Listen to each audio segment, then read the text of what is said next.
Celui avec qui je pense j'ai le moins de feeling, c'était Simon. Gastaldi. Simon Gastaldi. Tu vois, moi, en tout cas, il y a un flex qu'il a fait dans les 50 que j'ai pas kiffé, c'est que le matin, il disait bonjour à personne. Ah bon? Ouais, le matin, il disait bonjour à personne. Quand il n'y a pas les caméras, il dit bonjour à personne. Quand on se lève le matin, il dit bonjour à personne. Et je sais que je suis pas le seul candidat à avoir relevé ça, tu vois.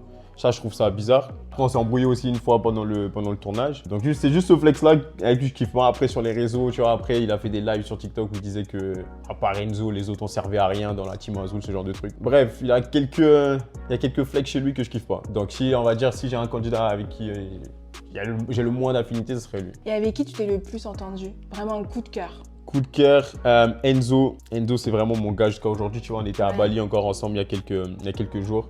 Parce que, en fait, dis-toi que quand je sais que je vais participer aux 50, je vais sur Insta, donc je regarde un peu qui c'est qui a fait la saison 2. Et je tombe sur le compte Instagram d'Enzo. Et là, je vois sa story à la une, où il avait fait une bulle à les 50. J'ai vu que c'était un pirate. Donc, je savais qu'en allant dans les 50, s'il était là, j'allais jouer avec lui, tu vois. Ok. Ce serait mon gars. Comme par hasard, je reviens. Il est seul contre tous dans le château. Moi, je me positionne directement contre Jordan, ça tombe bien. Donc, on s'est mis dans la même équipe tout de suite.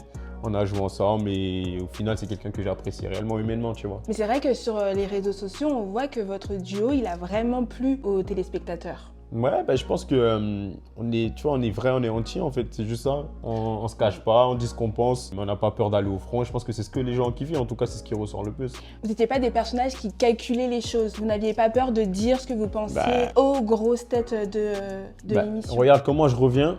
Dans ma tête, je me dis, là, je reviens, j'arrive après tout le monde. Tu viens pour tout casser, là. Tu t'es sais fait éliminer. Je sais que je vais pas jurer. Ok. Tu vois, je sais que j'ai pas d'équipe, j'ai pas d'alliance. Donc, j'ai rien à perdre en fait. Tu vois, je reviens, j'ai rien à perdre. Donc, je me cache pas. J'arrive, je dis à Jordan ce que je pense directement. Tu vois, il y a Nico qui me chauffait un peu, je lui dis exactement ce que je pense aussi.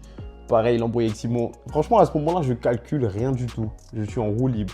Et c'est comme ça que je suis dans la vie, tu vois. Quand j'ai quelque chose à dire, je le dis cash. Et au final, ça va plu aux téléspectateurs et c'est une bonne chose, tant mieux. Ouais. Je pense que c'est la meilleure manière d'agir. Juste reste comme t'es et dis ce que tu penses.